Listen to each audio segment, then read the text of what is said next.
Unaware of his father's 75 million inheritance, he threw him into a nursing home only to be left with one in the will, an aging veteran. Frail but full of wisdom, was cast aside by the very son he raised. But in the quiet halls of that nursing home, he found compassion in a nurse who treated him like family and a hidden plan that would change everything.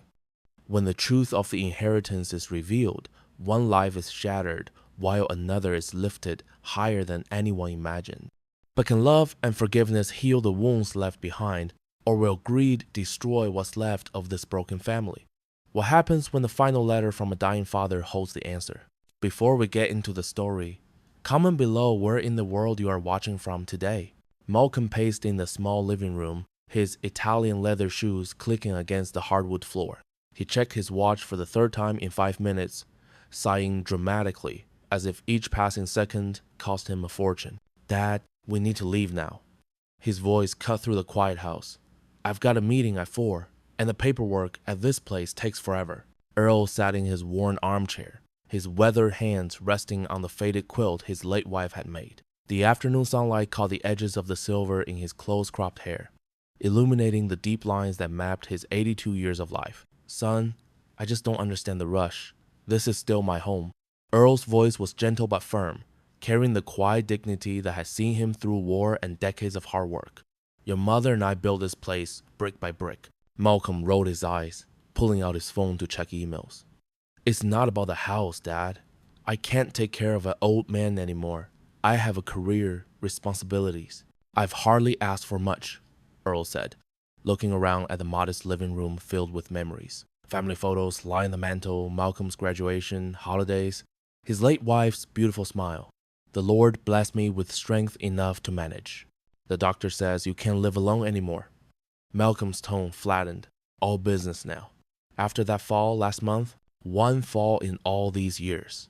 Earl interrupted, shaking his head. "My father lived to 94, right, in his own home." Malcolm checked his watch again. "Times have changed. The Peaceful Pines has everything you need: nurses, activities, people your own age." He grabbed the small suitcase he'd packed earlier. "It's what Mother would have wanted." Earl's eyes flashed. "Don't you speak for your mother?" A tense silence filled the room. "Look," Malcolm finally said, his voice eerily calm. "I've made the arrangements. The deposit's paid. This discussion is over." Earl closed his eyes briefly, saying a silent prayer before reaching for his worn Bible on the side table. He clutched it to his chest like armor. "At least let me bring a few more things." "The room's small, Dad. They all are. What you've got is plenty." Earl looked at the single suitcase containing 82 years of life, then slowly rose to his feet. His knees protested, but he refused Malcolm's impatient hand. "The Lord tests us in mysterious ways," Earl murmured. The drive was silent. Earl watched the neighborhood where he'd raised his family disappear in the side mirror. Houses where he'd known every family, every child, the corner store where Malcolm had bought penny candy, the church where he'd worshipped for 50 years. As they entered the highway, the city skyline rose before them, sleek glass towers reaching toward heaven. Earl remembered when those same skyscrapers were being built. He'd helped construct 2 of them, coming home with concrete dust in his work boots and pride in his heart. Malcolm drove with one hand, answering texts at stoplights. The car's leather interior smelled new and unfamiliar. Earl opened his Bible in his lap, finding comfort in the passages he'd underlined decades ago. His fingers traced verses about trials and perseverance, about forgiveness, about sons and fathers. The nursing home appeared ahead, a flat, beige building with a sign promising dignified senior living. Nothing dignified about being discarded, Earl thought. As the car pulled into the parking lot, Earl watched the city skyline fade in the rearview mirror. His Bible felt heavy in his hands, the weight of faith that had carried him through war, through loss, and would carry him through this. The fluorescent lights of the nursing home lobby cast harsh shadows across the worn vinyl furniture.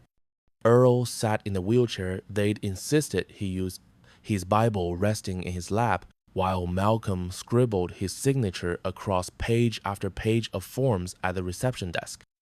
The receptionist, a young woman with brightly colored fingernails, avoided eye contact with both of them. "Initial here, sign there, And date this one, she instructed, her voice flat and practiced. Malcolm signed without reading, his Mont Blanc pen gliding across the papers with efficient strokes. Earl watched his son's face, not a trace of emotion, just the same expression he wore during business deals. That should do it, Malcolm said, capping his pen and sliding it into his jacket pocket. He glanced at his watch again and turned toward Earl. Well, they'll get you settled in. I've got to make that meeting. Earl looked up, hoping for something. A kind word. A promise to visit soon. Anything that might suggest this wasn't goodbye. You're leaving? Now? Earl's voice cracked slightly. They know what they're doing here, Dad. That's why it costs what it does. Malcolm straightened his tie. I'll check in when things calm down at work. Before Earl could respond, Malcolm was already walking toward the exit, phone pressed to his ear, voice shifting to that artificial cheerfulness he reserved for clients. The automatic door slid open, then closed behind him. Just like that, Earl was alone. Mr. Simmons? A warm voice broke through his thoughts. I'm Gloria Johnson, one of the nurses here. Earl looked up to see a black woman in purple scrubs, her hair pulled back neatly, kind eyes crinkling at the corners when she smiled. Let me show you to your room, she said, moving behind the wheelchair. Don't worry about your belongings. We'll bring everything up. Not much to bring, Earl said quietly. Gloria wheeled him down a corridor that smelled of disinfectant and overcooked vegetables. Residents in various states of awareness sat in a common area, some watching a game show on the wall-mounted television, others staring vacantly out windows. Here we are, room 217, Gloria announced, pushing open a door. It's not the Ritz, but we tried to make it comfortable. The room was small but clean. A narrow bed with a thin blue blanket, a dresser, a chair by the window, a television mounted on the wall, a tiny bathroom.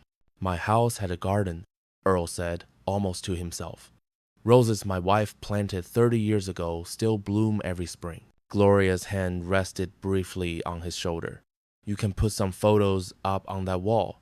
Make it feel more like home. Earl nodded, not trusting himself to speak. Dinner's at 5 in the dining room, Gloria continued, helping him from the wheelchair to the edge of the bed. I'll come back to show you the way. Is there anything you need before I go? No, thank you, Miss Johnson. You're very kind. After she left, Earl sat motionless, listening to the unfamiliar sounds of his new life. Call buttons beeping, televisions too loud, muffled conversations in the hallway. Night fell, and with it came a deeper loneliness. The room grew dark except for the sliver of light from the hallway under his door.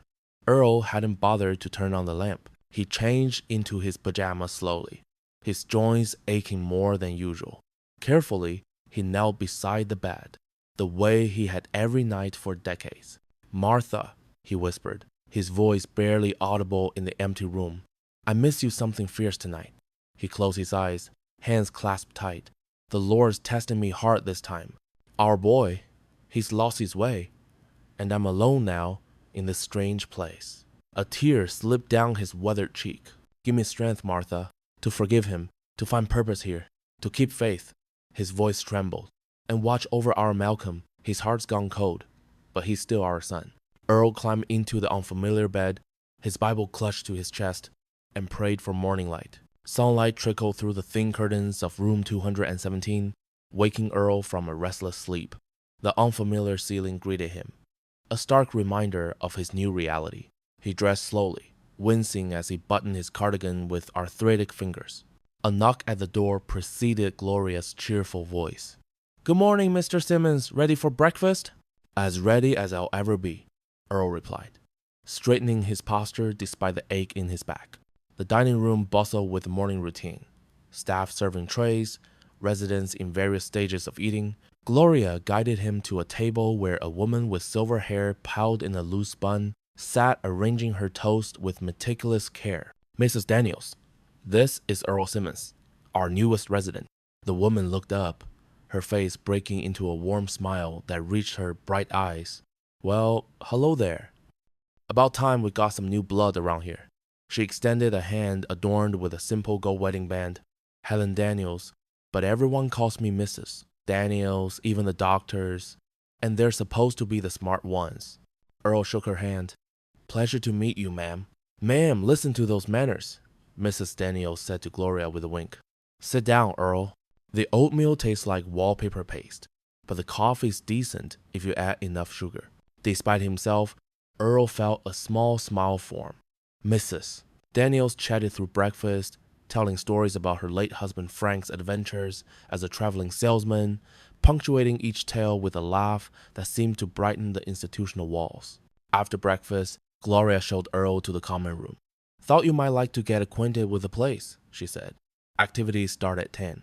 Earl nodded, scanning the room. In the corner sat a thin man with a neatly trimmed white beard, hunched over a chessboard. That's Mr. Carter, Gloria whispered. Keeps to himself mostly. Been here 3 years and still plays chess alone. Something about the solitary figure drew Earl across the room. Mind if I join you? Mr. Carter looked up, studying Earl with intelligent eyes. You play? Used to. Been a while. Mr. Carter gestured to the empty chair. They played in companionable silence, the only sounds the soft click of pieces and occasional murmurs of check. Not bad, Mr. Carter said after Earl managed a stalemate. Most folks here can't tell a rook from a bishop. My father taught me. Said chess was life, plan ahead, protect what matters, sacrifice what you must. Mr. Carter nodded, resetting the board. Smart man, your father. Later that afternoon, Earl sat in the common room watching residents shuffle past. Mrs. Daniels appeared, settling beside him with a sigh. Lord, I'm bored enough to read the phone book, she declared. Tell me something interesting, Earl. Where are you from? What'd you do before this place got you? Nothing special. Worked maintenance at the high school for 30 years. Before that, those medals pinned to your door. Military men, right? Earl nodded. Korea, long time ago. Well, don't keep us in suspense, Mrs. Daniels said, raising her voice. Some of us could use a good story. Mr. Carter looked up from his chess game. A woman paused her knitting. Earl hesitated, then cleared his throat. November 1950. Chosin Reservoir. Coldest I'd ever been in my life. His voice, initially soft, grew stronger as the memory took hold. 17 degrees below zero. So cold our rations froze solid.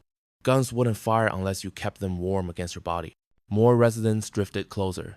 Mrs. Daniels leaned forward, eyes wide. Mr. Carter abandoned his chess game to listen. We were surrounded. Marines and Army both. Chinese forces everywhere. They called us the Frozen Chosen. Earl's hands, no longer trembling, traced the battle lines in the air as residents gathered around, captivated by the living history in their midst.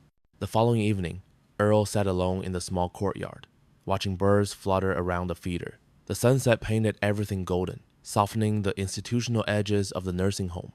He'd found this quiet corner 3 days ago, a place where he could read his Bible in peace, away from the television's constant chatter. The courtyard door opened.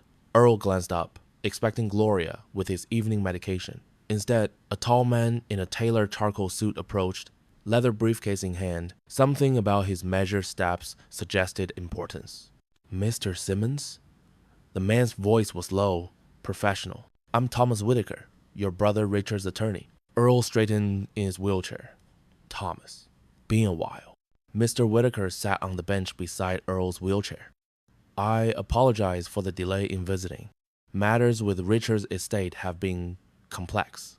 My brother never did anything the simple way, Earl said with a soft chuckle. Through the glass doors, Gloria appeared with a medication tray. She paused, observing the unlikely visitor. Earl caught her eye and nodded slightly, letting her know everything was fine. She hesitated, then continued her rounds, glancing back once with curious concern. I've brought the documents we discussed last month, Mr. Whitaker said, opening his briefcase. Everything's prepared according to Richard's wishes, with the modifications you requested. Earl took the papers with trembling hands. And Malcolm? He doesn't know? No. As you instructed, we've maintained complete confidentiality. Mr. Whitaker's voice softened. Are you certain about this course of action, Earl?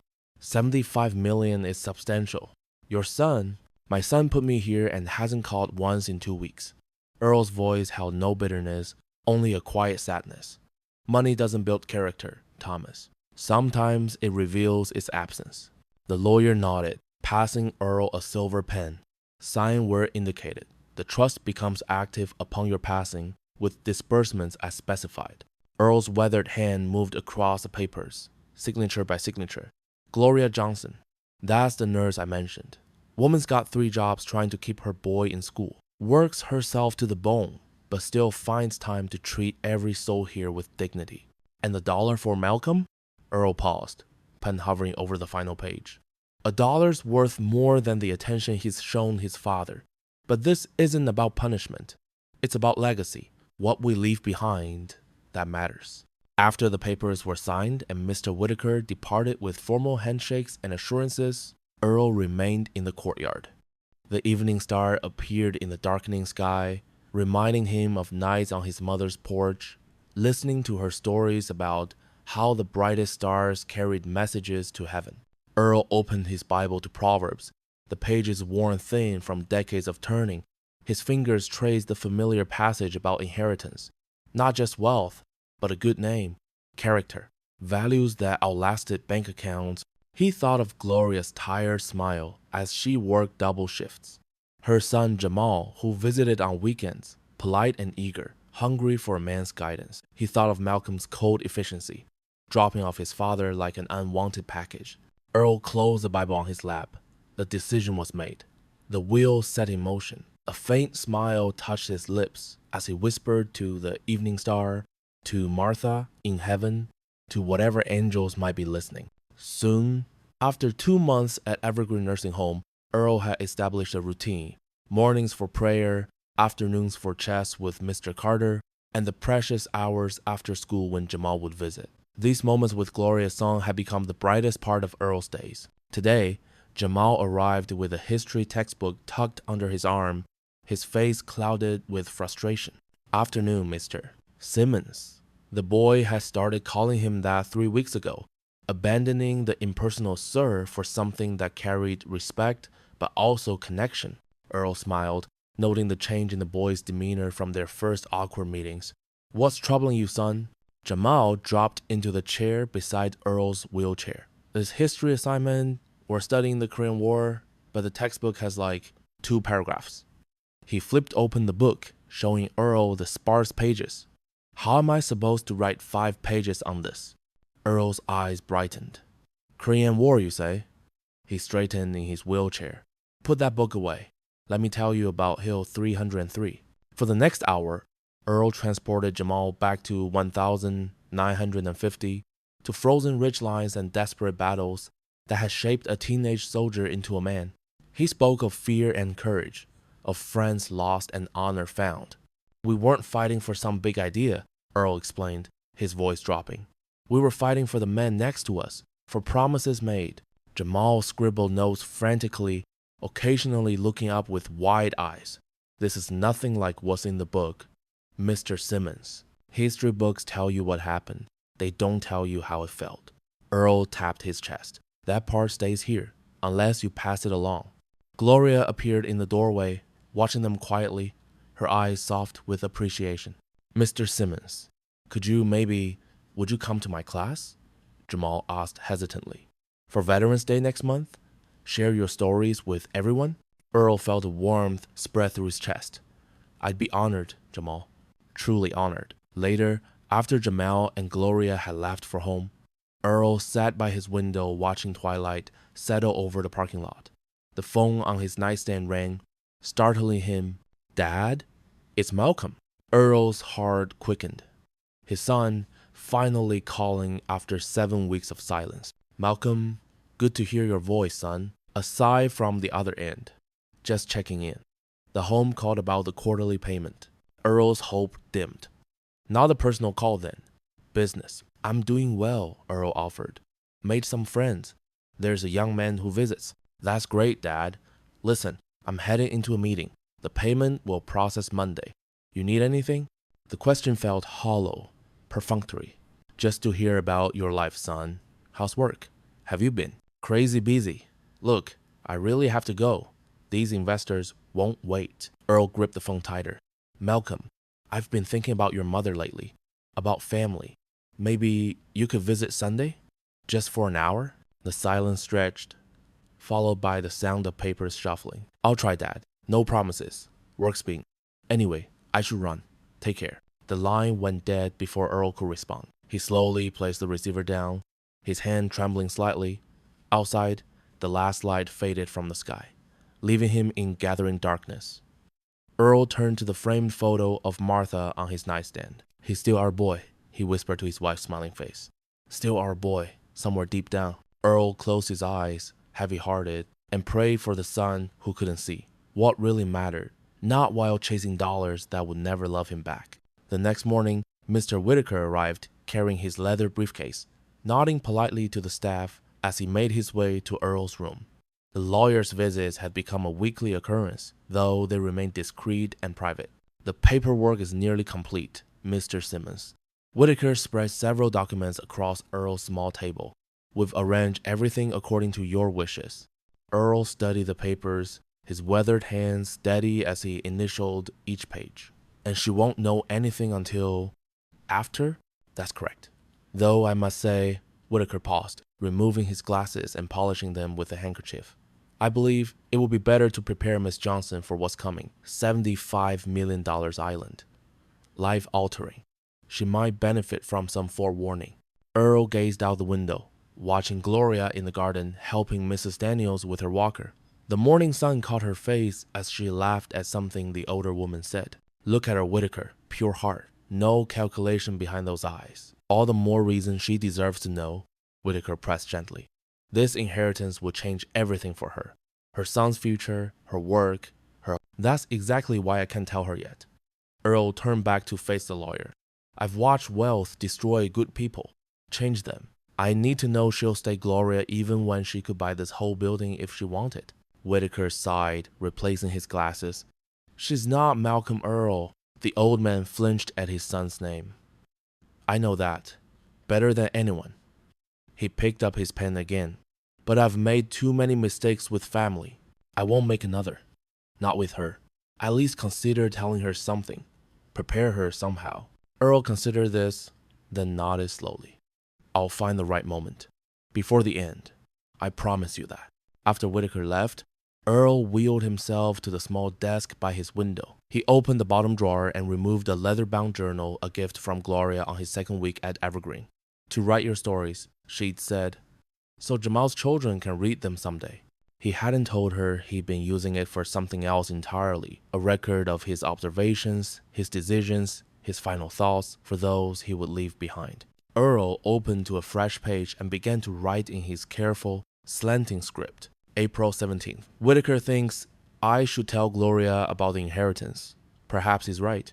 But I've seen what the promise of money does, how it twists intentions, reveals hidden hunger. I remember when Malcolm was a boy. We didn't have much, but we had enough. He was kind then, helped old Mrs. Peterson carry groceries without being asked, looked after younger children at church.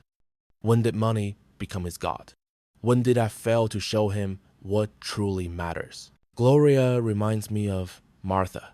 Same gentle strength, same unflinching honesty. She doesn't know I watch her with the other residents, how she speaks to confused mister. Wilson with the same respect she shows the director. How she sits with dying Mrs. Taylor long after her shift ends. I've told Whitaker to proceed as planned. The money will find Gloria when I'm gone. And if seeing her care for a penniless old man tells me anything, it's that wealth won't change her heart. I've learned this truth too late. Family is proven, not born. Blood gives us chance, but choices make us kin. Gloria and Jamal have chosen to be family to a stranger. Malcolm chose differently. Earl closed the journal, his heart heavy yet peaceful. Tomorrow, he would watch for the right moment to prepare Gloria for what was coming. But tonight, the truth sat solid in his chest. He already had everything a man could want at the end of his days. Not wealth, but belonging. The recreation room buzzed with excitement as Gloria and two aides hung colorful streamers from the ceiling. A hand-painted banner reading, Happy 80th Birthday, Mrs. Daniels, stretched across one wall, the letters slightly wobbly but full of heart. Earl wheeled himself through the doorway.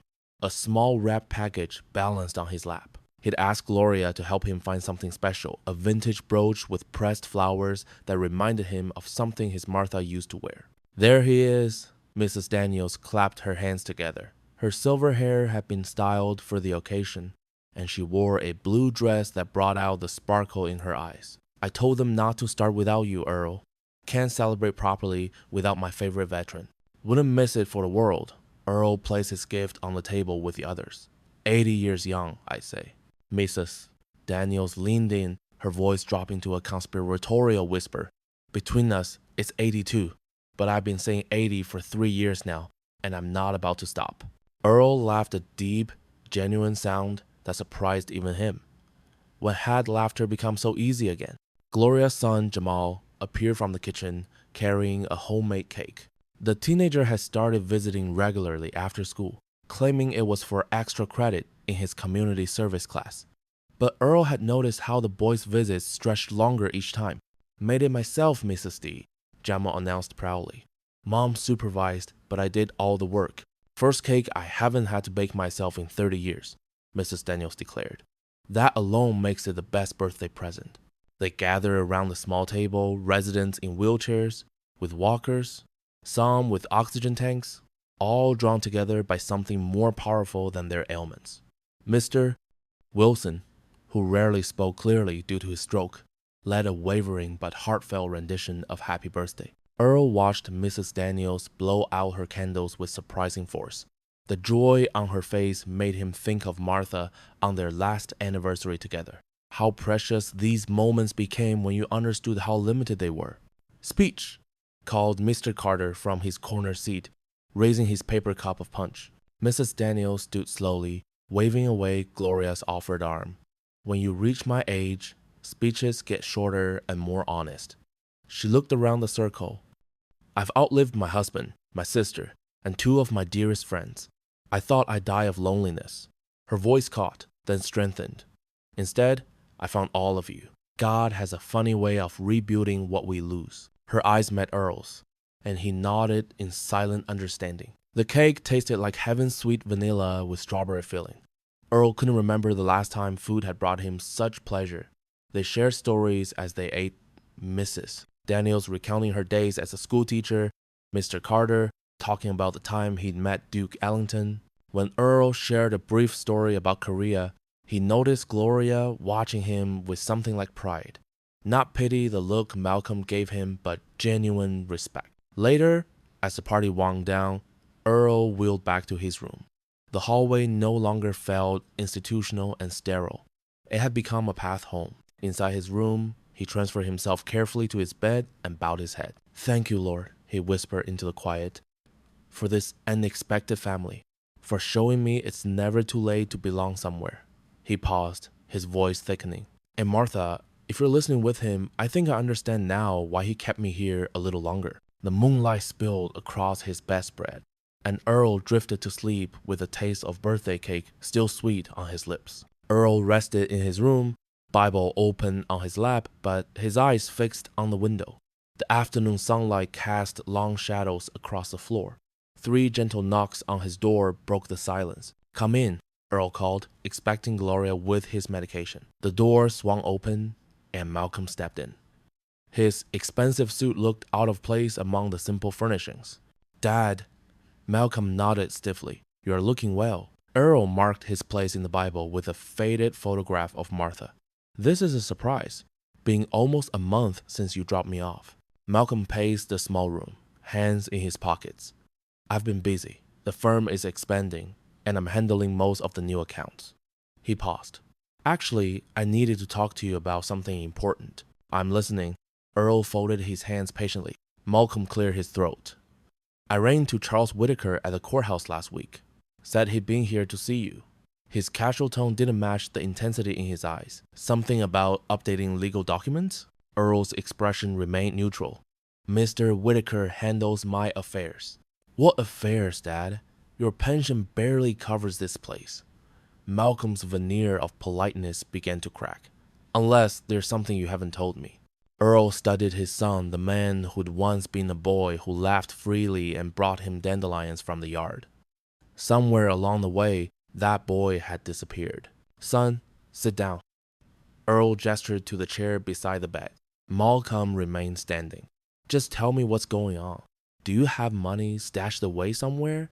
Property I don't know about? Is that why you're here? To see what you might get? That's not fair. I've been supporting you for years.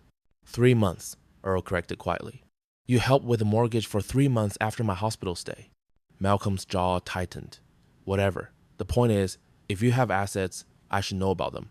I'm your son, your only family. Earl closed his eyes briefly.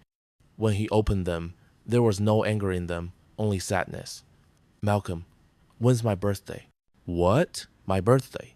When is it? Malcolm shifted uncomfortably. April, May sometime. August 17th, Earl sighed. You sent a card 3 years ago. Last one. I've been busy. We're all busy, son, but we make time for what matters. Earl leaned forward. Life isn't about money. Never was. Your mother understood that. Don't bring mom into this. Malcolm's voice sharpened. She's part of this. She taught you better. Malcolm paced faster. So, there's money, isn't there? And what you're giving it to strangers? These people who just met you? These people treat me like a human being, not a burden. Earl's voice remained steady. You chose money over family long ago. I'm just honoring your choice. That's ridiculous. Malcolm's voice rose. I'm your son. Being a son is more than blood. Earl placed his hand over his heart. It's this, and you closed yours to me. Malcolm grabbed his keys from his pocket. I don't need this, or your guilt trips, or whatever pittance you think you're holding over me. I'm holding nothing over you, son. I'm offering you something more valuable than money, a chance to remember who you really are. Keep your chances. Malcolm yanked the door open. And whatever else you're hiding. The door slammed behind him. Earl closed his eyes, breathing deeply. A sharp pain squeezed his chest. He gasped, clutching at his shirt buttons. The pain intensified, stealing his breath. He reached for the call button but knocked it to the floor. Gloria appeared in the doorway with a medicine tray. It clattered to the ground as she rushed to his side. Earl, what's wrong? He couldn't answer, could only grip his chest, his breathing ragged and shallow. Hold on. Gloria pressed the emergency button, her calm voice belying the fear in her eyes. Stay with me, Earl. Just stay with me. The night air hummed with the sound of medical equipment. Earl's room, usually so quiet, had transformed into a hub of urgent activity hours earlier. Now, with the crisis past, Gloria sat beside his bed, her fingers absently smoothing the thin blanket. You gave us quite a scare. Her voice was soft in the dim light. Earl's weathered face looked paler against the white pillow, but his eyes held the same quiet strength. Not my time yet. The Lord ain't finished with me. Gloria checked his pulse steady now, though weaker than before. The doctor had called it a minor cardiac event, likely triggered by emotional distress. She'd seen Malcolm storm out earlier, but hadn't asked. Some things didn't need explanation. My daddy used to say that too. Gloria adjusted his oxygen tube. Even after Mama died, even after the cancer came back. Not my time yet. Earl studied her face. You miss him every day. She blinked rapidly. Been gone 8 years now. Martha's been gone 12. Earl's gaze drifted to the window, where night pressed against the glass. Some mornings I still reach across the bed for her. Gloria nodded, understanding the gesture without explanation. Does it get easier? Not easier, different. Earl shifted slightly, wincing. The hole doesn't fill in. You just build your life around it. Learn to carry it. They sat in comfortable silence, the kind shared between people who recognize each other's wounds without needing to point them out. I never told you how I lost my husband, Gloria said finally. You don't have to. He left when Jamal was 4. Said he wasn't cut out for family life. Her hand stilled on the blanket. Some days I wonder if it was something I did wrong. No. Earl's voice carried the certainty of someone who'd weathered enough storms to recognize truth. Some people run from responsibility. Doesn't mean you were the reason. Faith kept me going. That and Jamal. Earl nodded. Faith is the anchor. Not always comfortable anchors drag sometimes, but they keep you from drifting away when the storm hits. Gloria smiled. My daddy said something similar. Smart man. He would have liked you.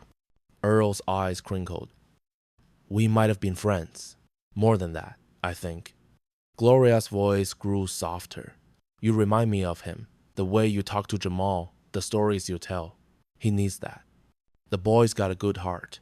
Like his mama. A comfortable silence settled between them, punctuated only by the soft beeping of monitors. You know, Earl said finally, back in Korea, coldest winter I ever felt. My unit got separated in a snowstorm. Thought I was done for.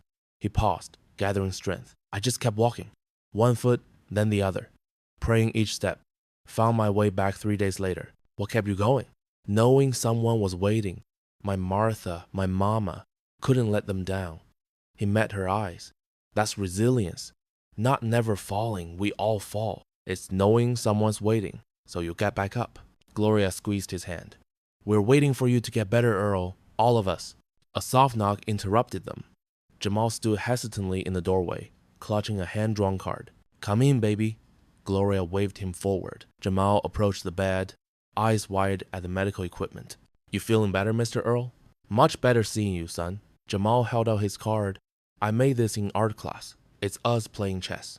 Earl took it with trembling hands.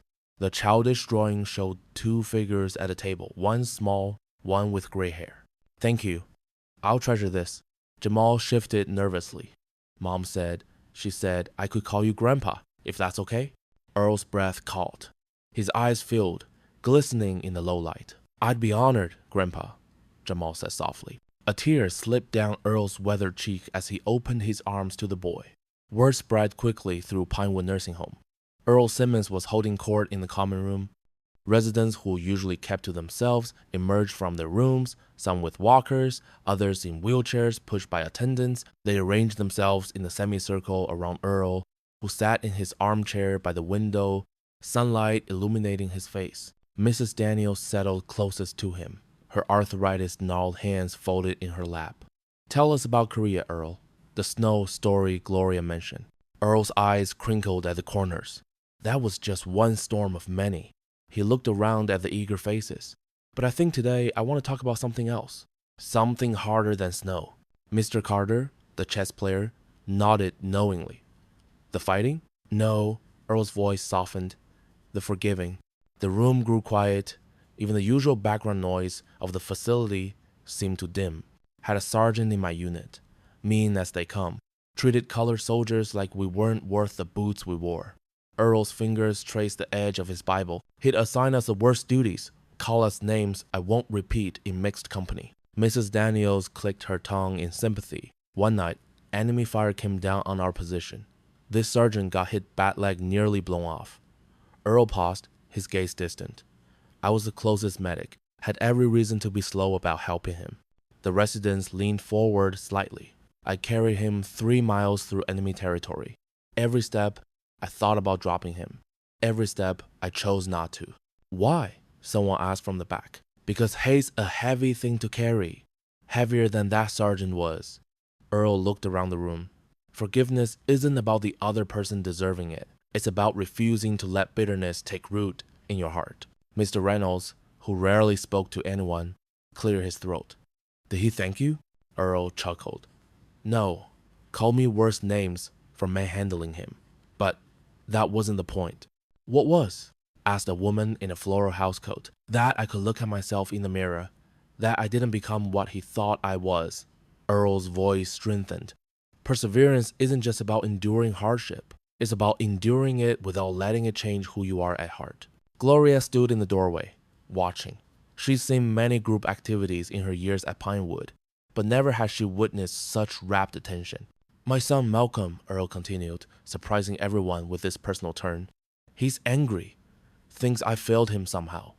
Maybe I did, but I pray every day that he finds peace before bitterness takes everything good from him. Mrs. Daniels wiped her eyes. You're a better person than me, Earl Simmons. No, ma'am, just older. Been carrying grudges long enough to know they break your back eventually. He smiled. I'm still working on it myself. Every day's practice. The conversation continued, residents sharing their own stories of hardship and healing. Earl listened to each one, offering gentle wisdom when asked, silent support when needed. Hours passed unnoticed. Later that night, Gloria made her final rounds. Most residents were asleep, lights out across the hall. She paused at Earl's door, noticing it slightly ajar. "Earl?" she whispered, pushing it open. He sat in his chair by the window, head tilted slightly, eyes closed. His Bible lay open on his lap, one gnarled finger marking Psalm 23. Moonlight silvered his face, smoothing away the lines of worry and pain. His chest rose and fell in the steady rhythm of deep sleep. Gloria quietly approached, carefully adjusting the thin blanket over his knees. She resisted the urge to wake him. He looked more peaceful than she'd ever seen him. The burdens he carried seemed momentarily lifted, his face serene in repose. "Good night," she whispered, dimming the lamp to a soft glow. At the doorway, she looked back one last time.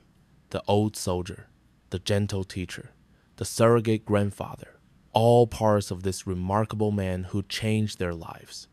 In sleep, his face held the innocence of a child and the dignity of a king. Gloria rushed through the nursing home's front doors, her scrubs exchanged for a simple blue dress. Her hair, usually tucked beneath a practical cap, now framed her face in soft curls. "I'm so sorry, Earl. Traffic was terrible." She wheeled his chair toward the exit. "We might be a few minutes late." Earl adjusted the tie at his neck, a navy blue one Gloria had brought him last week. No need to rush. The good parts always come later anyway. The evening air felt crisp against their skin as the facility's van driver helped Earl into the vehicle. His eyes sparkled with anticipation. It had been years since he'd attended a school play, not since Malcolm was in elementary school. "Jamal's nervous?" Earl asked as they drove. Gloria nodded. "Couldn't eat breakfast or lunch. Said his stomach was doing somersaults." "That's good. Means he cares." Earl patted her hand.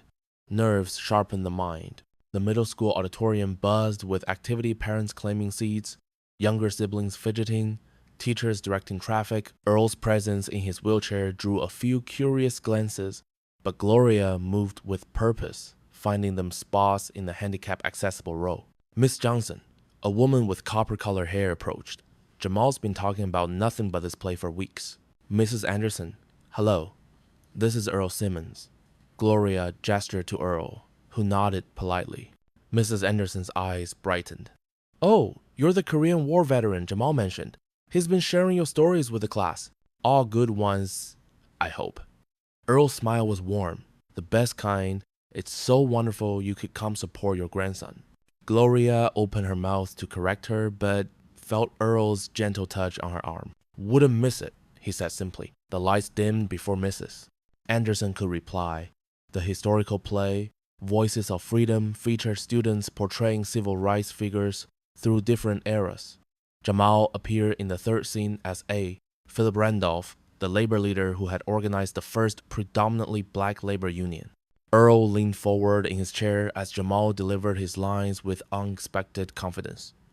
The boy stood tall, his voice clear and strong as he spoke of justice and dignity. When Jamal finished his monologue, Earl's eyes glistened in the dim light. After the performance, parents gathered in the school lobby, exchanging proud glances and congratulations.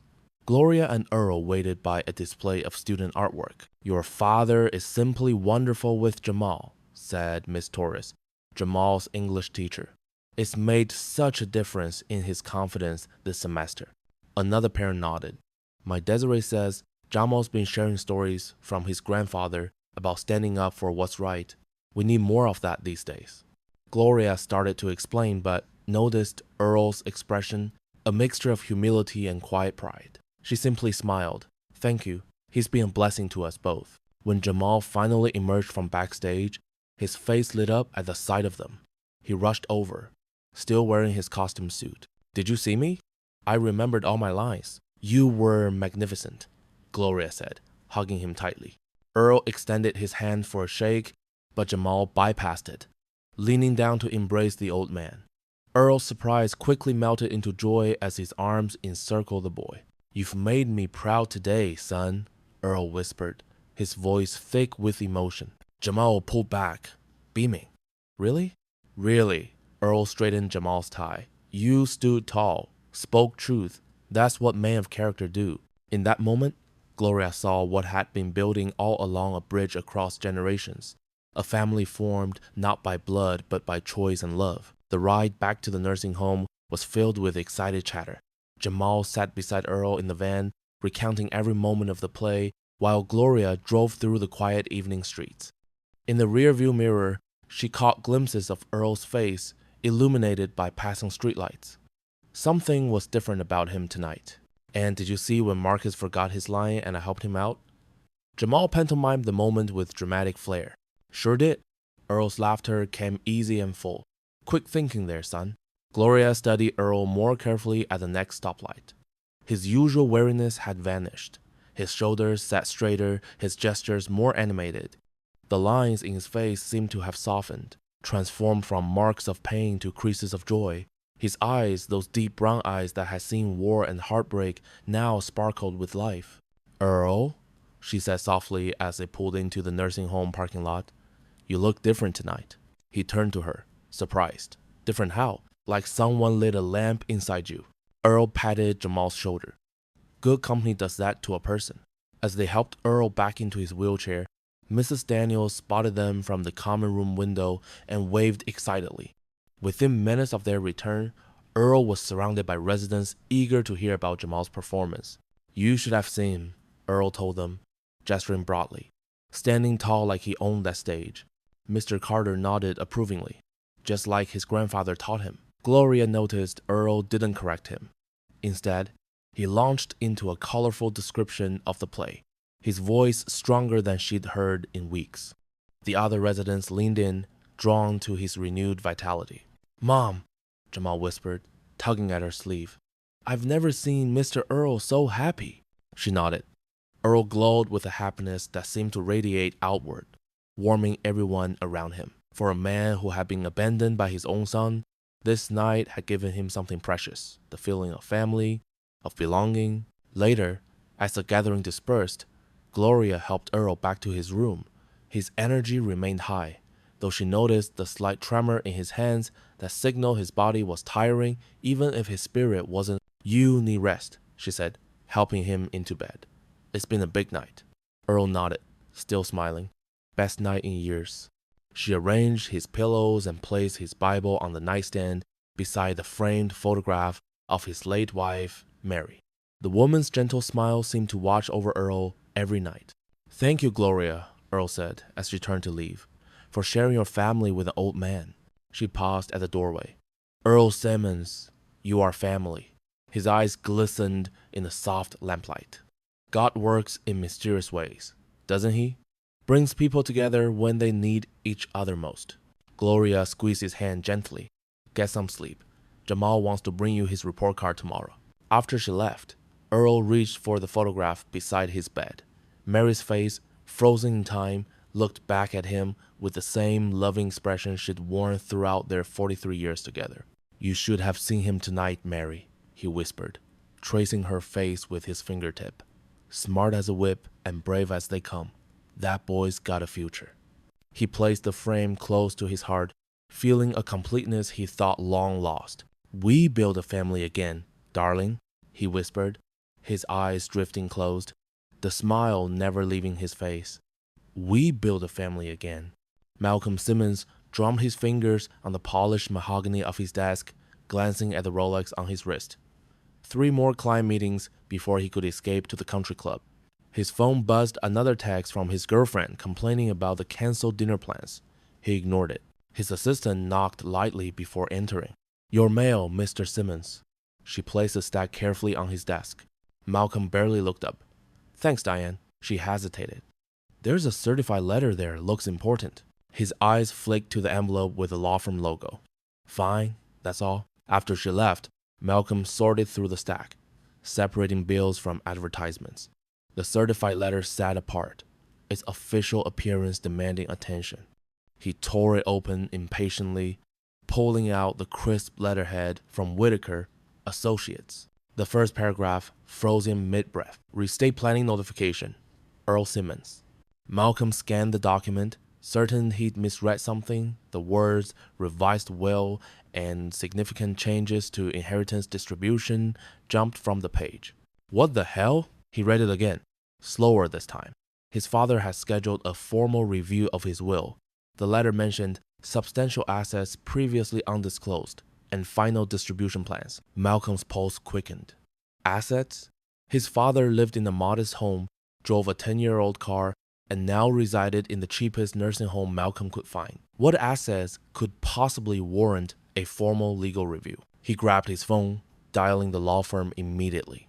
After navigating through an automated system, he reached Mr. Whitaker's secretary. "I need to speak with Mr. Whitaker regarding my father's estate." "I'm sorry, sir, but Mr. Whitaker cannot discuss client matters without proper authorization." "I'm his son," Malcolm snapped. "His only son. Nevertheless, Mr. Simmons, confidentiality rules apply. Your father would need to—" Malcolm ended the call. Heat rose from his collar to his face. His father was hiding something valuable enough to involve estate lawyers, and he hadn't said a word. He remembered their last conversation, his father's cryptic comments about life not being about money. Had the old man been taunting him? Malcolm opened his laptop and searched property records, tax filings, anything that might reveal his father's secret wealth. An hour later, he found it. Earl's brother James had died 18 months ago. James, the quiet bachelor who'd worked for some investment firm. Further digging revealed a bombshell. James Simmons had left everything to Earl. The estate valued at approximately $75 million. $75 million. Malcolm's vision blurred. The office walls seemed to close in on him. All these months of thinking his father was a burden, of dumping him in that pitiful nursing home, when all along, the rage built inside him like a gathering storm. His father had let him believe they were struggling financially, had watched Malcolm scramble for scholarships, work through college, claw his way up in the business world, all while sitting on a fortune, and now Earl was revising his will? The implications were clear. Malcolm grabbed his keys and jacket, storming past his startled assistant. "Cancel my meetings," he growled. The drive home passed in a blur of fury. Inside his luxury apartment, Malcolm paced the kitchen, piecing together the betrayal. His father had tested him and found him wanting.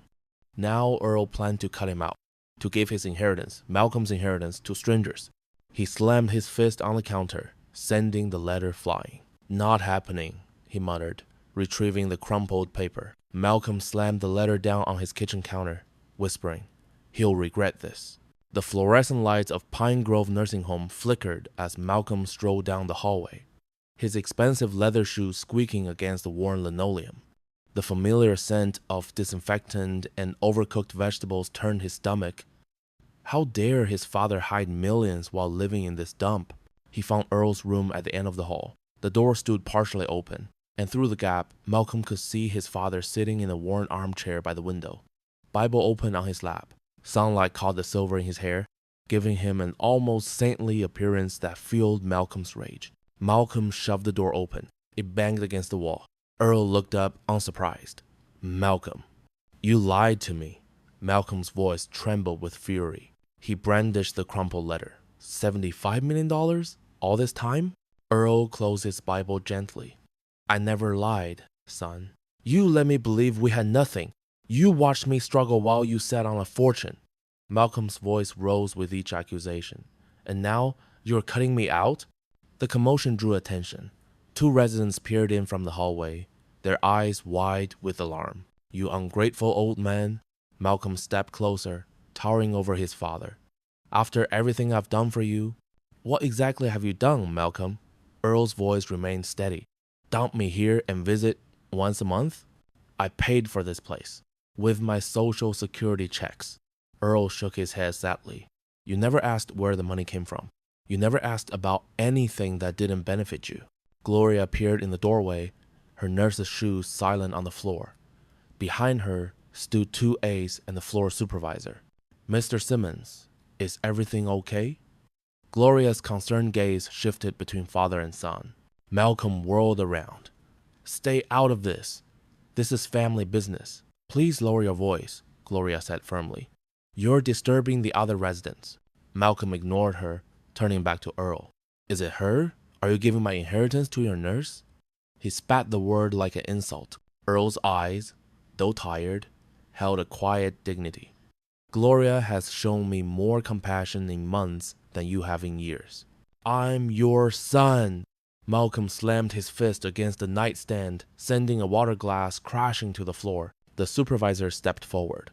Sir, I'm going to have to ask you to leave. Malcolm's laugh was bitter. Oh, I bet you all love him now that you know he's rich. Playing the sweet old man while he dangles millions. Earl sighed deeply. Money reveals hearts, son. Always has. The simple statement cut through Malcolm's rage like a knife. For a moment, the room fell silent. You think you can judge me? Malcolm's voice dropped dangerously low. You were nothing but a burden, a problem to solve, and now you think you can punish me by giving away what should be mine? Earl's face showed not anger but profound disappointment. The inheritance was never about money. Then what was it about? Malcolm demanded. Love, Earl said simply. Something you never understood. Malcolm's face contorted. You self-righteous. Gloria stepped between them. That's enough. Earl raised a hand, his weathered fingers trembling slightly. It's okay, Gloria. He looked at his son with weary eyes. You came for money, not for me. That tells me everything. Suddenly, Earl's expression changed. His hand moved to his chest, fingers clutching at his cardigan. Mr. Simmons? Gloria noticed immediately. Earl's breath came in short gasps. His face contorted in pain as he slumped forward in his chair. Earl! Gloria rushed to his side, catching him before he hit the floor. Malcolm stood frozen, watching his father's collapse with stunned disbelief. Call a code! Gloria shouted to the staff. Get the crash card! Earl's chest heaved as he struggled for air. His eyes, wide with pain, found Malcolm's for one brief moment before closing. Help! We need help in here now! The staff scrambled around them, voices rising in urgent commands. Malcolm backed away, the letter still clutched in his hand, as the emergency response team rushed into the suddenly chaotic room. The pale morning light filtered through thin curtains as Earl sat propped up in his bed. 3 days had passed since his collapse. The doctors had been clear his heart was giving out. No surgery could fix it. No medicine could restore what time had taken. Gloria adjusted his pillows, her movements gentle yet precise. The doctor says, you need to rest, Mr. Simmons. Earl, he corrected with a weak smile. After all this time, I say we're past formalities. She nodded, blinking back tears. Earl, he patted the edge of the bed. Sit with me a moment. Gloria settled beside him, her nurse's uniform crisp despite her overnight shift. The room fell quiet except for the ticking of the wall clock and Earl's labored breathing. I need to write something, Earl said finally. Something important. You should save your strength. Earl shook his head. Some things can't wait. He gestured toward the small desk in the corner. Could you bring me some paper and a pen? And my Bible, there's an envelope in there. Gloria hesitated but recognized the resolve in his eyes. She gathered the items and placed them carefully on his lap tray. Thank you. Earl's fingers trembled slightly as he took the pen. Would you mind giving me a little time alone? Of course. She squeezed his hand before leaving. I'll be right outside if you need anything. When the door closed, Earl closed his eyes and whispered a prayer. Then he began to write, his handwriting shaky but determined. My dear son Malcolm, by the time you read this, I will have gone home to be with your mother. I know you're angry. I know you feel betrayed. But I want you to understand why I made the choices I did. The money was never the true inheritance. Your uncle left it to me unexpectedly, and I realized it could be a blessing or a curse. I've watched money change people, harden hearts, destroy what matters most. I kept it hidden not to trick you, but to see if you remembered what your mother and I taught you, that a person's worth isn't measured by their bank account, but by how they treat others, especially when there's nothing to gain. You chose to see me as a burden. It broke my heart, but I never stopped loving you. Gloria showed me kindness without knowing about any fortune. She saw value in an old man with nothing to offer but stories and gratitude. I don't leave you just one out of spite. I leave it as a reminder of what truly matters. $1 or $1 million neither can buy the peace that comes from living with compassion. Your mother want me to tell you it's not too late to change your path. Pride kept me from reaching out to you for too long. Don't make my mistake. I forgive you, Malcolm. I pray someday you'll understand and forgive me too. With eternal love, Dad, Earl folded the letter with care, his fingers stiff and aching. He slipped it into the envelope and sealed it, writing Malcolm's name on the front. When Gloria returned, she found him gazing out the window, the envelope resting on his lap. "Are you all right?" she asked, noting the tear tracks on his weathered cheeks. "I've said what needed saying." Earl handed her the envelope. His eyes, though tired, held a peaceful clarity. "Make sure he gets this when I'm gone." Gloria took the envelope, understanding the weight of what she held. "I promise." Earl nodded and leaned back against his pillows. A burden had lifted from his shoulders, not the burden of illness, but of words left unspoken for too long. Malcolm sat in his car outside the nursing home, engine idling. He come to confront his father again, to demand explanations. The inheritance should have been his. How dare the old man give it to a stranger? But something kept him from turning off the engine and marching inside. He gripped the steering wheel until his knuckles turned white. The words he'd hurled at his father during their last encounter echoed in his mind. "You never gave me anything worthwhile in life, and now you're taking away what should be mine." A nurse walked past his car, pushing an elderly man in a wheelchair.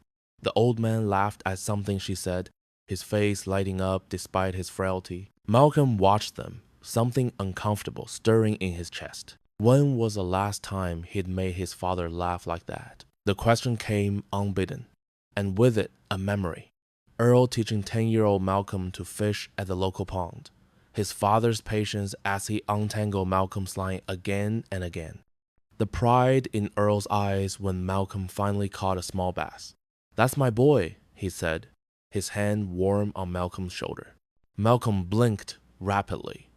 Where had that memory come from? He'd buried those moments long ago, convinced they didn't matter. He pulled out his phone, scrolling to find recent photos, business meetings, real estate properties, his luxury car, nothing of people who mattered to him. No family, no connections. For the first time, Malcolm felt a twinge of something he hadn't allowed himself to feel in years: guilt. Not anger at being denied money, but shame at what he'd become. His father had never been wealthy, but their home had always been full of visitors, neighbors needing advice, church members dropping by with food and leaving with encouragement. Earl gave freely what he had: time, wisdom, compassion. Malcolm had measured success differently: bank accounts, status, power. He started the car, suddenly needing to escape. As he pulled away from the curb, he caught sight of Gloria entering the building, her face tired but kind. The woman his father had chosen over his own son. No, that wasn't right. Earl hadn't chosen her over Malcolm. Malcolm had walked away first. He drove faster, trying to outrun this uncomfortable self-awareness. The city blurred past his windows as memories continued to surface, Earl teaching him to change a tire, helping with homework, showing up to every school event despite working 2 jobs after Malcolm's mother died. What had Malcolm given in return? Impatience, resentment, and finally, abandonment. He stopped at a red light, catching his reflection in the rearview mirror. When had the lines around his mouth become so hard? When had his eyes lost their light? An ambulance sped past, sirens wailing, headed in the direction of the nursing home. Malcolm felt a chill, an irrational fear gripping him. He pushed it away. Just coincidence. His father was fine. There was still time to sort things out. But what if there wasn't? He turned onto the freeway, accelerating away from the nursing home, away from his father, away from the person he was becoming in the harsh light of truth. "Why do I feel like I've already lost him?" Malcolm muttered, his voice breaking in the empty car as city lights blurred through unexpected tears. The afternoon sun cast long shadows across Earl's room. His breathing came in shallow whispers, but the smile that spread across his face when Jamal entered burned with unexpected strength. "There's my young man," Earl said, his voice barely audible above the hum of medical equipment. Gloria adjusted Earl's pillows, her movements gentle yet practiced. "We can't stay long, Earl. Doctor's orders. Long enough." Earl patted the edge of his bed, inviting Jamal to sit. The teenager hesitated, eyes darting to the tubes and monitors. He'd never seen Earl looking so fragile, like autumn leaves ready to scatter in the next strong wind. "It's all right, son," Earl assured him. "These contraptions look worse than they feel." Jamal perched carefully on the bed's edge. "Mom said you wanted to see me." Earl nodded, gathering his strength. Been thinking about our talks. All those stories I've told you. About Korea and growing up in Alabama. Jamal leaned forward, eager despite his concern. Those two. Earl's weathered hand found Jamal's smooth one. But I'm wondering if you caught what those stories were really about. Gloria stepped back, giving them space while remaining watchful. Her eyes glistened with unshed tears. Jamal's forehead creased. They were about history? Being brave? Partly. Earl's chest rose with a difficult breath. They were about choices, the kind that define a man. The room fell silent, except for the steady beep of the heart monitor. Outside, voices and footsteps passed in the corridor. Life continuing its relentless march. My generation faced different battles than yours will, Earl continued. But the core struggle remains the same. Will you live for yourself alone? Or will you lift others as you climb? Jamal nodded slowly. Like how you helped your unit when you were surrounded at Chosin Reservoir. A smile flickered across Earl's face. You were listening. I always listen to you, Mr. Simmons. Earl squeezed Jamal's hand with surprising strength. When I was your age, my father told me something I never forgot. Now I'm passing it to you. His voice dropped, forcing Jamal to lean closer. Be the man who lifts others when they fall. Jamal's eyes widened slightly. Not because it's easy, Earl continued. Lord knows it isn't. But because that's where true wealth lives, son, in what you give, not what you keep. Is that why you're giving your money away? Jamal asked softly. Earl chuckled, the sound rumbling deep in his chest. Your mama told you about that, did she? Not everything. Just that you're helping people who need it. Money's just paper without purpose, Earl said. Your mama showed me kindness when my own blood turned away. Some dads can be measured in dollars. Gloria stepped forward, touching Jamal's shoulder. We should let Earl rest now. Earl nodded, fatigue settling over him like a heavy blanket. Remember what I said, Jamal. A man's legacy isn't what he has, but what he gives. Jamal stood reluctantly. I'll remember. I know you will. Earl's eyelids grew heavy. That's why I'm at peace. After they left, Earl turned toward the window where evening shadows lengthened across the lawn. He thought of Malcolm, of Gloria and Jamal, of choices made and paths taken. His fingers found the worn cover of his Bible on the nightstand. Drawing it close, he closed his eyes. Thank you, Lord, he whispered, for showing me true family before the end, for the chance to pass on something worth more than gold.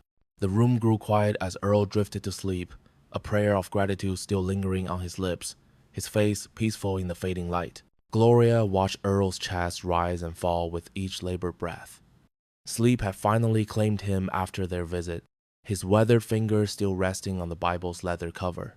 She reached forward, closing the book gently and placing it on his chest. His hands instinctively moved to cradle it, even in slumber. Rest now, she whispered, adjusting his blanket. The hallway outside bustled with the evening shift change, but here in Earl's room, time seemed suspended. Gloria checked his monitors more from habit than necessity. What Earl needed now went beyond medical intervention. As she turned to leave, something caught her eye, a small notebook peeking from beneath Earl's pillow. She hesitated, then carefully slid it out. The first page revealed Earl's distinctive handwriting, My Final Thoughts. Gloria closed it immediately, respecting his privacy, and tucked it into the drawer of his nightstand. Whatever wisdom Earl had recorded there would wait for its proper time. 3 days later, the nursing home chapel filled with people, residents in wheelchairs, staff members off duty, and faces Gloria had never seen before. A framed photograph of Earl in his military uniform stood beside one taken just months ago at Jamal's school play. Between them sat Earl's Bible, worn from decades of faithful reading. Reverend Phillips, who visited the home weekly, stood at the simple podium. We gather today not in sadness alone, but in celebration of a life well lived. Earl Simmons walked among us briefly, but his impact will outlast his footprints. Gloria sat in the front row, Jamal beside her, his tie slightly crooked despite her earlier adjustments. He hadn't spoken much since Earl had passed peacefully in his sleep 2 nights ago. Earl often told me, the Reverend continued, that wealth wasn't what you gathered, but what you scattered. that your true legacy was measured in lives touched, not things accumulated. Mrs. Daniels dabbed at her eyes with a lace handkerchief. Mr. Carter sat ramrod straight, his chess player's hands folded tightly in his lap. I'd like to invite anyone who wishes to share a memory of Earl to come forward now. One by one, they rose, residents recounting how Earl had restored their dignity with his attentive listening. Staff members describing his unfailing gratitude, even when pain clouded his days. To Gloria's surprise, Jamal stood suddenly, walking to the podium with determined steps. His voice trembled at first, then steadied. Mr. Simmons, Earl taught me about history, but not from textbooks. He showed me what courage looks like when nobody's watching. How to stand tall even when life tries to bend you down. Jamal paused, swallowing hard. He said, we should be the ones who lift others when they fall. I'm gonna try to live like that. Gloria's vision blurred with tears as her son returned to his seat. After the service, they gathered in the common room where photographs of Earl throughout his life created a timeline of quiet dignity. His Korean War medals, his wedding day, holding Malcolm as a baby. Recent pictures with Gloria and Jamal. Mr. Whitaker approached Gloria quietly, handing her an envelope. Earl asked that this be given to you today. His instructions were explicit. Gloria nodded, unable to speak. As attendees shared memories over coffee and Mrs. Daniels' homemade cookies, Gloria stepped into the hallway, opening the envelope with trembling fingers. Inside was a letter in Earl's handwriting and a second sealed envelope addressed to Malcolm. The first words on her letter made her breath catch. To my daughter in spirit, if not in blood. She leaned against the wall, reading Earl's final message, as the gentle murmur of voices celebrated a simple man whose greatest wealth had been his capacity to love. Gloria couldn't process what she just read. Earl's letter revealed his hidden wealth, money she'd never imagined existed, and his intention to leave it all to her. She folded the paper with shaking hands as Mr. Whitaker's voice called everyone back to their seats. If I could have your attention, please. The lawyer stood at the front of the room, briefcase open on a small table. His expression remained professional, yet somehow gentle. As Mr. Earl Simmons' attorney, I need to perform my final duties. The quiet conversation ceased. Gloria returned to her seat beside Jamal, her mind spinning. She noticed Malcolm slip into the back of the room, arms crossed, leaning against the wall rather than joining the seated mourners. Earl Simmons was a man of careful consideration and deep principle, Whitaker continued. As many of you know, he was a man of modest means, or so it appeared. A murmur rippled through the gathering. Malcolm straightened slightly. What most people didn't know was that Earl's late brother left him sole heir to a considerable fortune several years ago. Earl chose to keep this private, living simply, while observing how people treated him based on who he was, not what he had. The room fell completely silent. Even the usual creaks of the old nursing home seemed to pause. The total value of Earl's estate is $75 million. Several gasps broke the silence. Mrs. Daniels' hand flew to her mouth. Jamal's eyes widened as he looked up at his mother. According to Earl's final wishes, legally documented and witnessed, Whitaker continued, glancing briefly toward Malcolm, the estate is to be distributed as follows. He cleared his throat, adjusting his glasses. To Malcolm Simmons, his son by birth, Earl leaves the sum of $1. Malcolm's face darkened, his jaw clenching visibly even from across the room. Several heads turned toward him, then quickly away. And to Gloria Johnson, Whitaker's voice remained steady. Earl leaves the remainder of his estate, totaling $75 million, with express hope that she will use it to continue demonstrating the compassion and dignity that defined their relationship. The silence that followed felt physical, pressing against everyone in the room. Gloria sat frozen, Jamal's hand finding hers and squeezing tight. This can't be legal. Malcolm's voice cut through the silence as he pushed away from the wall. She's not family. She's hired help. This is elder manipulation. I assure you, Mr. Simmons, Whitaker replied calmly, your father was of sound mind. This will has been properly executed with multiple witnesses, including 2 independent physicians who attested to his mental capacity. You'll be hearing from my lawyers. Malcolm's face contorted with rage as he stalked toward Gloria. You planned this. wormed your way into an old man's life when he was vulnerable. Gloria couldn't speak, tears streaming down her face. Mom didn't do anything wrong. Jamal stood, his young voice cracking. Earl loved us because we loved him. Where were you? Stay out of this, kid. Malcolm's finger jabbed the air between them. You have no idea what you're talking about. Mr. Simmons. Whitaker intervened. I suggest you take some time to what? Accept that my father gave everything to strangers? Malcolm laughed bitterly. This isn't over. He turned abruptly, storming toward the exit. The door slammed with such force that the framed photo of Earl tilted on its easel. In the ringing silence that followed, Gloria covered her face with her hands, shoulders shaking with quiet sobs. The weight of Earl's trust and Malcolm's hatred crashed over her like a wave. Jamal wrapped his arms around her shoulders. It's okay, Mom, he whispered. Earl knew what he was doing. Gloria's tears slowed as the room gradually emptied. Mrs. Daniels patted her shoulder before leaving, and several staff members offered quiet words of support. Jamal remained beside her, his young face sullen with concern. Mom, are you okay? She wiped her eyes, staring at the envelope in her hands. I don't know, baby. This island, too much. Mr. Whitaker approached, his briefcase now closed.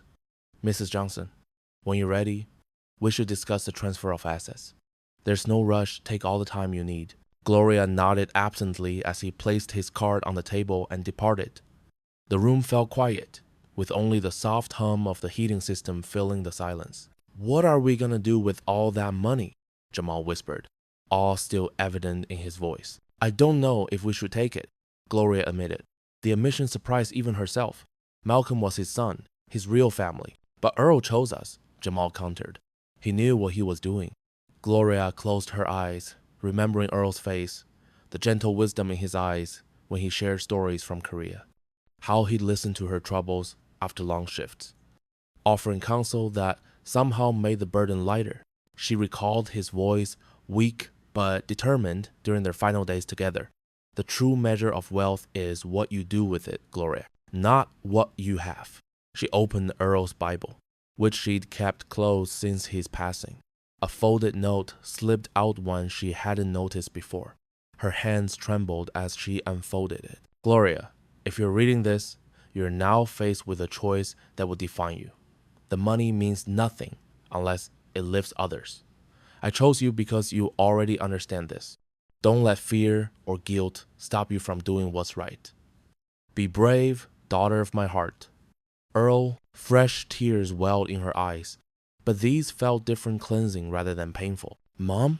Jamal touched her arm. Earl knew exactly what he was doing, she whispered. This isn't about the money. It's about trust.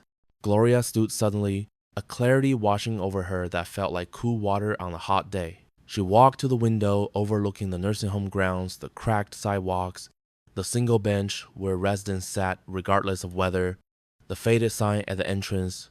You know what Earl told me once? She said, not turning around. He said, when people fall, we have two choices, to walk past or to stop and lift.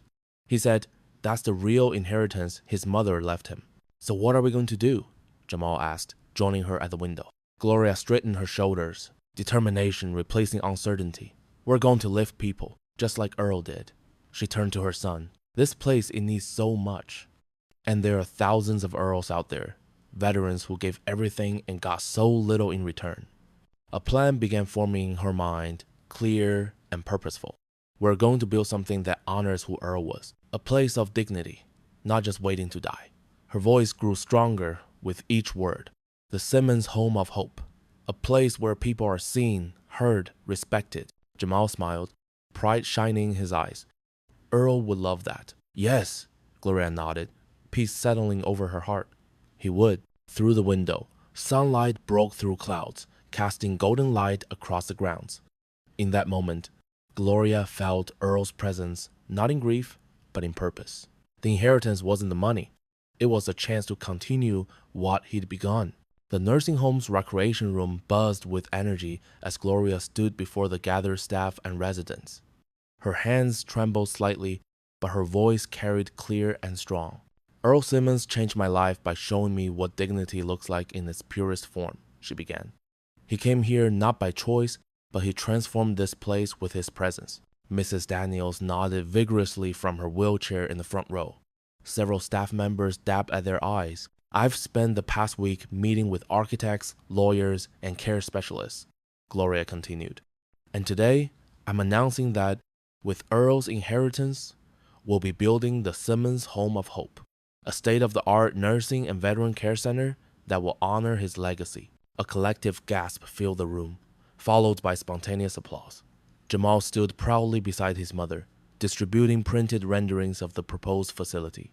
The new center will feature private rooms with windows overlooking gardens, therapy pools, a proper chapel, art studios, and specially trained staff, Gloria explained, her excitement building. Veterans will receive priority placement, with scholarships for those without means. Mrs. Daniels wheeled forward, tears streaming down her weathered face. Earl would be so proud, child. So proud. We'll break ground right here, Gloria continued, pointing out the window to the vacant lot adjacent to the current facility. No one will be displaced during construction, and every current resident will have a place in the new building if they choose. Director Phillips, who had always run the nursing home on a shoestring budget, approached Gloria with reddened eyes. I've dreamed of offering our residents this kind of care for 20 years, he whispered. Thank you for making it possible. Gloria squeezed his hand. This is Earl's doing, not mine. I'm just following his example. As the meeting concluded, residents lingered, examining the drawings with wonder in their eyes. Some touched the papers reverently, as if hardly daring to believe. Others shared stories of Earl, his patience teaching checkers, his war stories, the way he'd recite poetry from memory on rainy afternoons. Later that afternoon, Gloria met with the design team in the nursing home's small conference room. The architect, a middle-aged woman named May, spread blueprints across the table. We've incorporated everything you requested, May explained. The central courtyard will feature a garden where residents can grow vegetables and flowers. Each wing radiates from this center point, creating a sense of community while maintaining privacy. Gloria traced the outline with her finger. And the memorial wall? Here, May pointed to a large space in the main entrance. A perfect spot for the mural of Earl you mentioned. The artist, a local painter named Jackson, unrolled a large sketch. Something like this, capturing his dignity, his wisdom. The sketch showed Earl sitting on a bench beneath a blooming magnolia tree, his Bible open on his lap, his face illuminated with a gentle smile. Behind him stood subtle shadows of other veterans in uniform from different eras. Gloria's breath caught. The artist had captured Earl perfectly, not as a frail old man, but as the beacon of strength he truly was. It's perfect, she whispered. Jamal studied the sketch, then looked up. Can we add his favorite saying at the bottom, the one about measuring wealth? Gloria nodded, emotion tightening her throat. Yes, the true measure of wealth is what you do with it, not what you have. The team worked into the evening, refining details, making notes. As darkness fell aside, the room remained bright with purpose and promise. The sketch of Earl watched over them, his gentle eyes seeming to twinkle with approval from the paper. We break ground in 30 days, Gloria announced, her heart full. Earl's legacy begins now. Malcolm sat in his car outside the construction site, watching workers in hard hats pour the foundation for what would become the Simmons Home of Hope. The large billboard displayed an artist's rendering of the finished building alongside a portrait of his father, dignified, smiling, nothing like the burden Malcolm had convinced himself he was. He'd driven by 3 times this week alone. Something kept pulling him back, some invisible thread he couldn't name. A memory surfaced. His 10th birthday, when Earl had taken a second job to buy him the baseball glove he wanted. Malcolm remembered his father's calloused hands, cracked from overtime work, gently placing the glove on his small hand. Nothing's too much for my boy, Earl had said. Malcolm pressed his palms against his eyes. When had he started seeing his father as a problem instead of a person? His phone buzzed another client wanting to reschedule. Since the will reading 3 weeks ago, Malcolm's real estate business had faltered. He couldn't focus. Couldn't stop thinking about that single dollar bill Mr. Whitaker had handed him. the lawyer's face betraying no judgment even as Malcolm had snatched it and stormed out. $1. The perfect symbol of what Malcolm had become worth to his father. No, that wasn't right. Dad never measured people by money. That was me. Malcolm spotted Gloria across the construction site, reviewing papers with contractors. She looked different now, confident, purposeful. Not just a nurse, but a woman with vision. The kind of vision his father had recognized. He slumped lower in his seat. The shame was becoming a physical weight on his chest. His glove compartment held the unopened letter Gloria had handed him after the will reading. "From your father," she'd said quietly. Malcolm hadn't been ready to read it. Wasn't sure he was ready now. With trembling fingers, he retrieved the envelope. His name was written in his father's shaky handwriting. Malcolm traced the letters, remembering how that same hand had once steadied his bicycle, wiped his tears, patted his back through every milestone. He tore open the seal and unfolded the single page. "My son, by now you know about the money, but that was never the inheritance I wanted to leave you. Your mother and I tried to give you something far more valuable, a heart that sees people, not possessions. I failed you somewhere along the way, and for that, I'm sorry. Perhaps I indulged you too much after your mother passed, trying to fill her absence with things instead of wisdom. I leave you the dollar not out of spite, but as a reminder that worth isn't measured in dollars. The true inheritance I hope to pass on was how to live with honor, how to serve others, how to find joy in giving rather than taking. I've watched you become successful in business, but bankrupt in spirit. This breaks my heart more than any nursing home ever could. I forgive you, Malcolm. I pray someday you'll remember the boy you were before you learned to value the wrong things." With endless love, Dad. The letter blurred as tears filled Malcolm's eyes. He thought of all the Sunday visits he'd canceled, the calls he'd rushed, the advice he'd dismissed, the decades of love he'd treated as inconvenient. A sob escaped his throat as he pressed the letter to his chest. Outside, the foundation of his father's true legacy was taking shape, built by the woman who had seen Earl's worth when Malcolm couldn't. "I don't deserve forgiveness," he whispered, as the weight of everything he'd thrown away settled fully upon him. A month later, workers and community members gathered for the ceremonial groundbreaking of the Simmons Home of Hope. White folding chairs lined the construction site, facing a small podium decorated with flowers. Behind it stood a large portrait of Earl in his military uniform, his gentle eyes seeming to watch over the proceedings. Gloria smoothed her dress nervously as people settled into their seats. She'd never spoken to a crowd this size before. Jamal gave her hand a reassuring squeeze before taking his seat in the front row. The mayor finished his introduction, and suddenly all eyes turned to Gloria.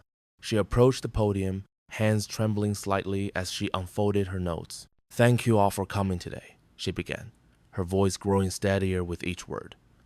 Earl Simmons wasn't wealthy in the way most people measure it. For most of his life, he lived paycheck to paycheck, raising his son alone after his wife passed. Gloria paused, looking at the faces before her nursing home residents, staff, veterans, and the community members who never even met Earl. But Earl understood something many of us forget. True wealth isn't measured in dollars, but in how we treat each other, in the dignity we offer one another. She set aside her notes, no longer needing them. "I met Earl when he was brought to Pine Haven Nursing Home. Some might have seen an old man being left behind, but I saw a man whose eyes still held purpose. Earl never complained about his circumstances. Instead, he transformed our nursing home with his stories, his wisdom, and his faith." At the back of the gathering, a tall figure slipped in quietly, keeping to the shadows of a nearby oak tree. Malcolm's hands were shoved deep in his pockets, his shoulders hunched. He hadn't planned to come, but something had pulled him here. "Earl taught me that faith isn't just about going to church on Sundays," Gloria continued, her voice carrying across the hushed crowd. "It's about believing that tomorrow can be better than today, even when everything suggests otherwise. It's about getting up one more time than you fall." Several veterans nodded, eyes glistening. He survived war, the loss of his wife, and countless hardships, yet he never became bitter.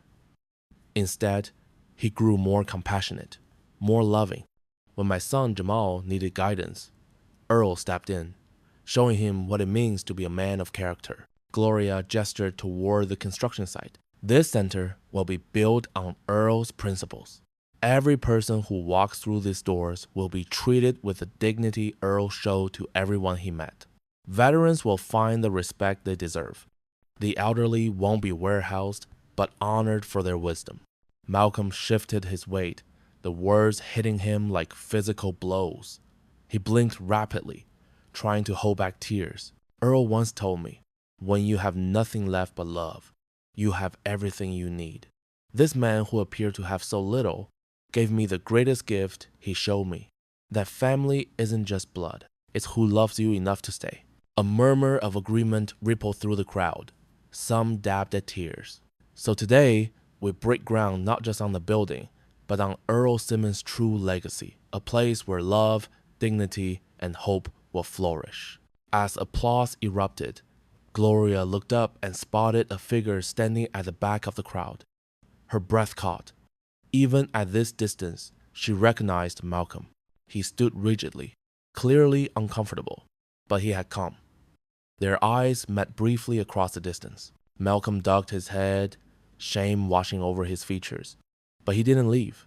He stayed, listening, bearing witness to the father he had failed to see. After the ceremony, attendees mingled around a refreshment table, laden with finger foods and lemonade. Gloria moved through the crowd, accepting congratulations and sharing her vision for the center. But her eyes kept drifting to the oak tree, where Malcolm still stood, watching from a distance. Taking a deep breath, she excused herself and walked toward him. Malcolm stiffened as she approached, his eyes fixed on the ground. "You came," Gloria said simply. Malcolm nodded, unable to meet her gaze. "I didn't plan to." An awkward silence stretched between them. In the background, Jamal helped elderly residents back to the shuttle bus that would return them to Pine Haven. "Your father would have been glad you're here," Gloria finally offered. Malcolm's jaw tightened. "Would he, after everything I did?" "Yes." Her voice held no doubt. "He never stopped loving you, Malcolm, even at the end." She reached into her purse and pulled out an envelope, yellowed and slightly crumpled at the edges. "He asked me to give you this." Malcolm stared at the letter, his father's shaky handwriting, spelling out his name. His hand trembled as he took it. "I haven't read it," Gloria assured him. "That was between you and him." Malcolm slipped the envelope into his pocket, not ready to face whatever final words his father had left him. "The center will open in stages," Gloria continued. "The veterans wing first, in 3 months. We need volunteers." Malcolm looked up, surprise crossing his features. "Me? You'd want me here, after everything?" Gloria studied him, seeing beyond the expensive suit to the lost man beneath. "Your father believed everyone deserves a second chance, even you." She paused. "Especially you." Malcolm swallowed hard, a war of emotions playing across his face. "I don't know how to help people," he admitted. "I've only ever helped myself." "Then it's time to learn," Gloria replied. "Start small, one act of kindness at a time." 3 months later, the Simmons Home of Hope opened its Veterans Wing. The gleaming facility stood in stark contrast to Pine Haven, with wide corridors, natural light streaming through large windows, and gardens designed for healing. Malcolm arrived early, dressed not in his usual business attire, but in simple khakis and the volunteer polo shirt bearing the center's logo. His colleagues at the investment firm had been shocked when he reduced his hours to volunteer 3 days a week. In the parking lot, he watched as the first veterans arrived. Men and women of different ages and backgrounds, some walking independently, others in wheelchairs or with prosthetic limbs. An elderly black man in a wheelchair caught Malcolm's attention. The veteran wore a Korean war cap similar to the one Earl had kept in his closet. Malcolm approached him, heart pounding. "Good morning, sir. I'm Malcolm. May I help you inside?" The veteran looked up, his weathered face breaking to a smile. "That'd be mighty kind, son." Malcolm positioned himself behind the wheelchair and began pushing it toward the entrance. The morning sun caught the brass plaque beside the door. "The Earl Simmons Veterans Wing, where dignity lives." As they crossed the threshold, Malcolm felt the weight of his father's absence and somehow, simultaneously, his presence. Tears slipped down his cheeks, falling silently as he guided the wheelchair forward. "Are you all right, young man?" the veteran asked, glancing back. Malcolm wiped his face with his free hand. "Yes, sir," he whispered, looking up at his father's portrait hanging in the lobby. I'll make you proud, Dad. If you enjoy the story of Earl Simmons, I handpicked this next story that you will enjoy. Please don't miss this one. Click here to watch it.